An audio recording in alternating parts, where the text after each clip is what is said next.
Je vous présente aujourd'hui notre 398e journal de bord. Jean-Marie Le Pen, bonjour. Bonjour. Alors, vous vouliez entamer donc cette conversation spécialement, je vous écoute. Par un petit rappel historique.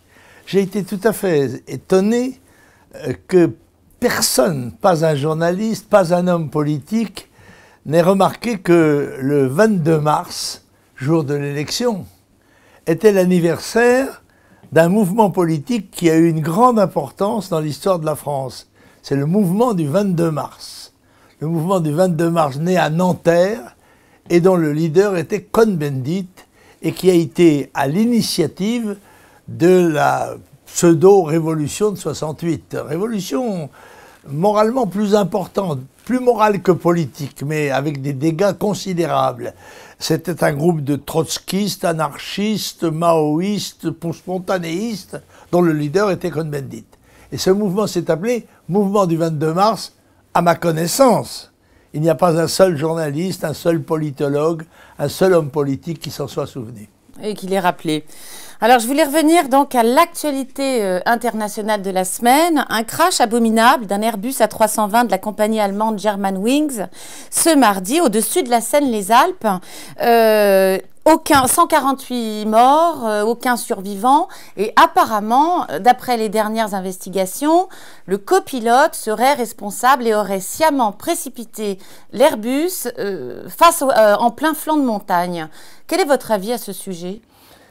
Écoutez, je pense qu'on ne saura la vérité que sans doute dans quelques semaines, puisque la technique habituelle d'approche de ces événements, c'est l'enfumage.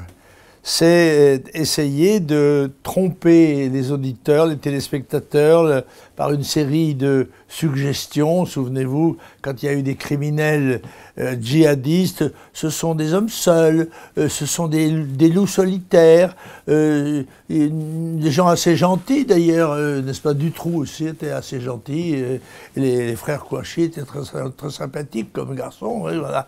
C'est ça, alors tout cet enfumage est fait pour essayer de détourner des soupçons possibles. Voilà. Alors on verra, il faut attendre, il faut avoir un peu de prudence, parce que les différents intérêts vont se heurter, là, parce qu'il va falloir à un moment donné payer ce crime. Alors il s'agit évidemment d'un assassinat massif, et un événement important sur le plan de la criminalité individuelle. En notant au passage que ça aurait pu être pire. À la limite, il aurait pu jeter son avion sur une centrale nucléaire ou le jeter sur une ville, il a jeté dans la montagne. C'est ainsi. C'est un coup terrible qui est porté au transport aérien.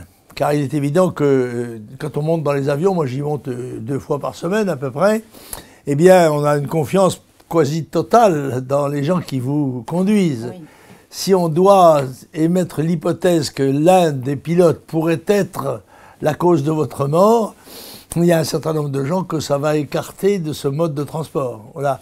Les conséquences, donc vous savez, c'est l'aile de papillon bas et 1000 km plus loin, la montagne s'effondre. Ben, c'est un peu ça. On ne mesure pas encore quelles seront les conséquences de ce geste.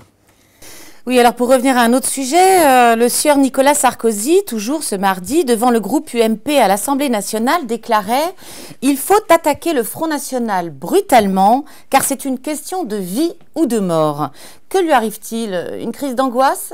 Je ne sais pas, il est pris d'un certain délire verbal qui devrait, je pense, porter ses amis à lui demander de consulter sur le plan psychiatrique.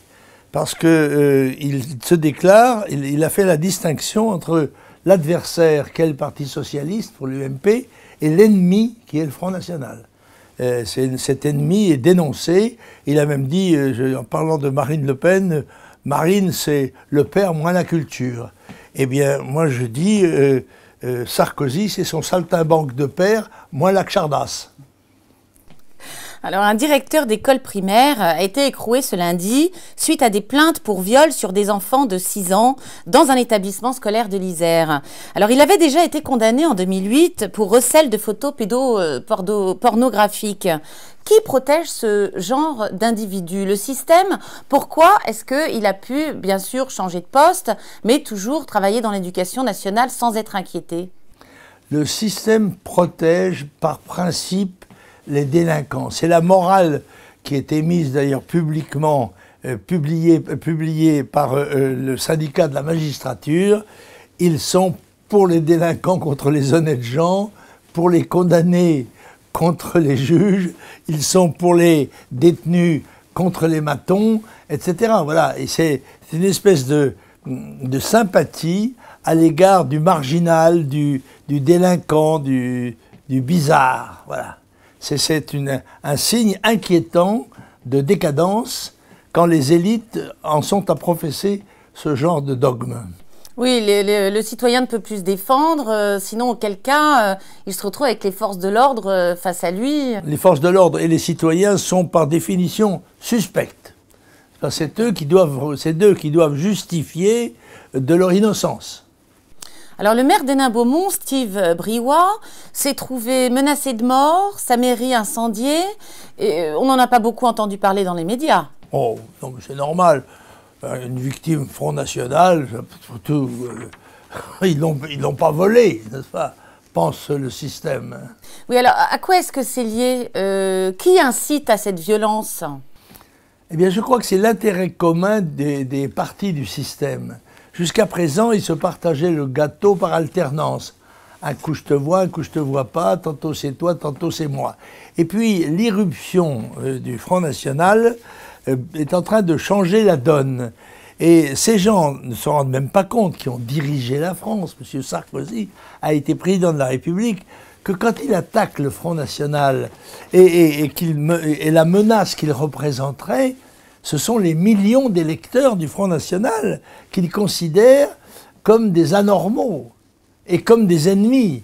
Et peut-être vont-ils le lui rendre un jour ou l'autre. Alors les gens de l'UMP ou les gens du PS qui seront battus aux élections devront avoir pas mal de reconnaissance, soit à M. Valls, soit à M. Sarkozy. Oui. Alors, quel prix, Jean-Marie Le Pen, avez-vous attribué lundi passé au maire de Nîmes, Jean-Paul Fournier? C'est le prix du connard qui est attribué au maire de Nîmes, au maire socialiste de Nîmes, qui a dit que Marine Le Pen et le succès du Front National lui rappelaient les premières années du Parti national-socialiste en Allemagne. Alors lui, quand il pense à Marine Le Pen, il la voit avec des moustaches et avec une mèche. Mais il ne sait pas que c'est dans sa tête que ça se passe, n'est-ce pas? C'est de l'obsession, en quelque sorte. Bah, je crois que ce monsieur a d'autres concurrents en la matière. Ah oui, oui, il y avait concurrence, en effet, car il y a les élus municipaux, Front National, traîtres, dissidents de ces dernières élections municipales, avec M. Nofri en particulier, qui se sont présentés devant le corps électoral. Et le corps électoral leur a répondu qu'il valait 2 à 2,5% des voix. Dans ces conditions, il me paraît que ces conseillers municipaux dissidents doivent démissionner immédiatement. Faute de quoi, leur acte constituerait un vol, une escroquerie, que les Niçois, je pense, ne seraient pas prêts de leur pardonner. Bien, alors moi, ça c'est dit. Alors, vous étiez l'invité sur Canal+ hier. Mais oui. Très en forme. Oh, écoutez, on ne m'a pourtant épargné aucune haie. C'était une course de haies, et on a même redressé quelques vieilles haies d'il y a plusieurs années pour essayer de me mettre en difficulté. Mais vous savez que, comme un bon cheval de course, je saute les haies, ma foi, assez gaillardement. Oui, et avec beaucoup d'humour. Alors, la hausse du chômage avérée, plus de 30 000 chômeurs de plus le mois de février. Le gouvernement a annoncé le contraire il y a 2 semaines. Pour qui nous prend-on? Oui, mais c'est extraordinaire que Monsieur Valls ignore que la fonction de président, de Premier ministre, c'est de régler les problèmes de la France. Par conséquent, il doit s'attaquer au chômage, à l'immigration, à l'insécurité, à la dette. Non, non. Lui, il s'attaque à l'opposition. Il s'attaque au Front National. On marche sur la tête, et les Français doivent s'en rendre compte, y compris au deuxième tour de l'élection, y compris dimanche. Il en est de même pour les électeurs de l'UMP. Ils doivent comprendre que l'UMP, c'est fini. Et que M. Sarkozy, qui prétend voler de victoire en victoire, va en effet voler de victoire en victoire comme Napoléon Bonaparte jusqu'à Waterloo. Alors justement, vous évoquiez les résultats, les élections départementales, les résultats du premier tour, le second tour, bien entendu, nos candidats qui seront maintenus, ces enjeux, vos conseils et vos consignes.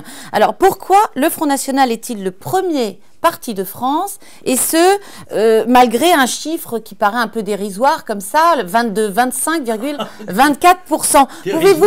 Oui, non mais parce que d'après les médias, nous sommes le 3e parti de France. Alors pouvez-vous profiter de votre blog pour expliquer aux gens qui nous écoutent pourquoi est-ce que nous sommes, avec les chiffres, bien entendu, le premier parti de France? Mais la journée de dimanche la soirée de dimanche était extraordinaire. Comme exemple d'enfumage. Ils se prenaient d'ailleurs tous les pieds dans le tapis, essayant de justifier les erreurs commises par les sondeurs. Jamais le Front National n'avait donné comme objectif d'être le premier parti. C'était presque invraisemblable, inimaginable. Mais ce sont les médias qui avaient dit cela. Mais le Front National a quand même réussi à être le premier parti. Ça n'est pas nous qui le disons. C'est le ministère de l'Intérieur. Car en effet, on avance le chiffre de M. Sarkozy, mais c'est le chiffre d'une alliance électorale avec le MoDem et avec l'UDI. Mais quand on prend l'UMP elle-même, eh bien, elle est derrière le Front National. Le Front National est le premier parti de France avec 5 180 000 quelque chose électeurs et une abstention d'environ près de 50%. C'est un succès, mais dont les gens n'imaginent pas le poids. Il s'agit d'une élection locale. Je vais vous donner un exemple précis. Il y avait 4000 sortants. Or, le sortant, c'est un conseiller général, c'est un monsieur très important dans le département. Il est de ceux qui donnent les subventions, qui règlent les problèmes dans les collèges, l'aide sociale, etc., etc. Eh bien, il y avait 4000 sortants UDI, UMP et socialistes, et il y avait un sortant Front National. 4000 contre 1. Et à 4000 contre 1, c'est le Front National qui l'emporte. Il y a là une réaction qui me paraît dépasser même les mérites du Front National et de sa direction, une réaction viscérale du peuple français qui en annonce bien d'autres. Et j'espère déjà dimanche qu'ils marqueront leur volonté, quel que soit le vote qu'ils ont émis au premier tour. Il faut que délibérément ils montrent leur préférence pour le changement. Il faut abandonner ceux qui se sont trompés, ceux qui ont trompé les Français pendant des années et des années, en n'oubliant pas quand même que dans les 20 dernières années, il est vrai qu'il y a 3 ans de Hollande, mais il y a 17 ans de Sarkozy et de Chirac. En effet, donc d'où l'enjeu politique. Il ne faut surtout pas que les Français se disent non, c'est pas grave, c'est pas intéressant, il ne faut pas aller voter. Au contraire, donc vous les encouragez tous à voter et ce vote n'est pas inutile. Parce que c'est ce qu'on avait l'impression quand on écoute les gens qui se sont déplacés pour le premier tour. On a tous eu affaire à des électeurs qui nous ont dit « Oh, ça sert à rien, je me déplacerai pas la semaine prochaine ». Oui, mais ça, moi je vois surtout aussi les gens qu'on voit à la télévision. On vous donne 3 micro-trottoirs qui sont évidemment sélectionnés par l'antenne elle-même sur des centaines et des milliers de gens qui votent. Ça n'est pas décisif, ce sont des manœuvres de propagande, purement propagande. Et en effet, il faut que dimanche prochain, y compris des gens qui ont voté socialiste ou UMP déjà, ou qui ont encore des candidats, ils votent parce que c'est indispensable de marquer le coup, de montrer à la France, à l'Europe et au monde qu'il y a en France une volonté de résistance contre la décadence et pour la survie. Bien, alors vous avez une lecture en particulier? Ah oui, tout à fait. Oui, j'ai une lecture. Voilà. C'est un livre d'un de nos camarades qui est mort l'année dernière, qui est Pierre Descaves. Pierre Descaves a été député du Front National, il a été un des dirigeants des organisations Pieds Noirs, puisqu'il était Pieds Noirs, son père a été assassiné en Algérie, et c'est un livre dont le titre dit beaucoup de choses, La salsa des cloportes, c'est-à-dire la danse des cloportes. Et je dois dire que ce livre nous rappelle de tristes moments. C'est une préface de Bruno Gollnisch, et je crois que Pierre Descaves reçoit la dédicace du livre de Roger Hollande qui va sortir, là, que je n'ai pas lu, que j'ai reçu, mais que je n'ai pas encore lu, qui s'appelle « Ça suffit ».